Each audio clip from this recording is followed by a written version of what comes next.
of it is, and that's the only thing I'm worried about. When you're looking back, as you're watching a film, what are the things that you're looking for in terms of, okay, I did this well, or what things do you watch?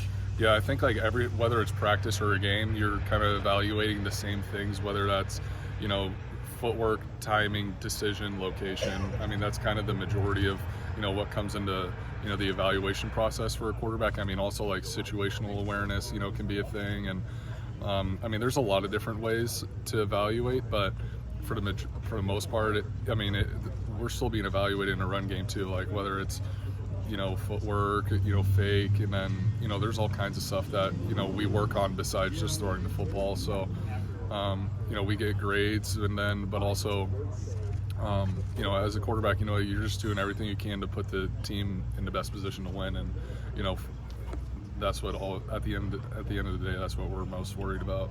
Can you maybe describe just like in a single play, what are all the things that you have to take into account that maybe someone, watching from afar, like doesn't see everything that you have to be thinking about, and just how complex it is as a quarterback? Yeah. I mean, so the very first thing that happens is I get the play call, then I have to read the play call. I have to not just worry about what I have to do on the play, what footwork I have to do, what location of the field I have to be looking at, what defense I'm anticipating. I mean, I have to know the down and distance. I have to know exactly what everyone else on the field is doing. I have to know what the O-line is pointed to in terms of my protection.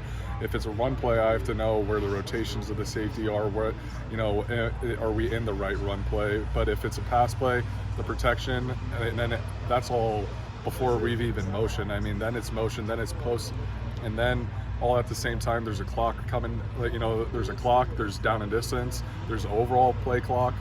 Overall game clock. So there's a million different things that are going through our mind that I have to process very quickly.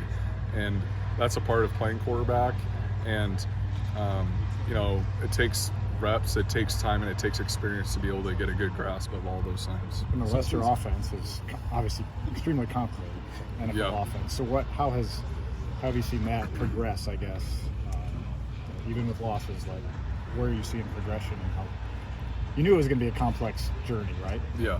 I think really it's just, I feel like, a lot of the guys are starting to really understand what we're doing, not just not how to do it, but like why we're doing it is like a really big part of, because in a complex system, a lot of things are conceptual. So, whether it's the run game and how that feeds into pass plays, or, play action, and how everything's kind of built around itself, with we have a ton of different formations and motions, and the more reps that we're getting, and how really the more defenses we're facing, sometimes it's the defense's first time seeing some of that stuff, so we're able to recognize some stuff. And I think that's kind of the process that we're going through right now, is that, now that we've shown some signs of efficiency in different areas of our offense, that now it's just like time for us to take the next step and create some explosive plays, and really try and take advantage of defenses in that way, since, now we have a pretty confident understanding of what we're doing. Yeah. Correct me if I'm wrong, but it seems like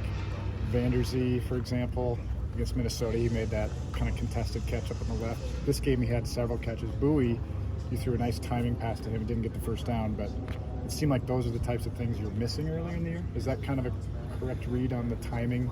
I think a little bit, and I think it's kind of like our understanding of the coverages that we're getting on those particular plays, and how, routes, timing, depths, and all can vary based on situations like that. And I think, we're all aware of a lot more aware now in this sense that, from not just like the quarterback standpoint, but from all the other skill positions, is that understanding when am I, like Bowie, when am I going to be looking towards him on this particular play, and or whether it's whatever the coverage is, and kind of that's the learning curve that we're going through.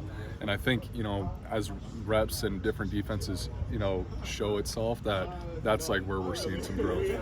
Two more questions. So as a go ahead, you've been there. I was going to say, Coach Lester was quick to point out that when Brendan scored his first touchdown, you were one of the first guys over to celebrate with him.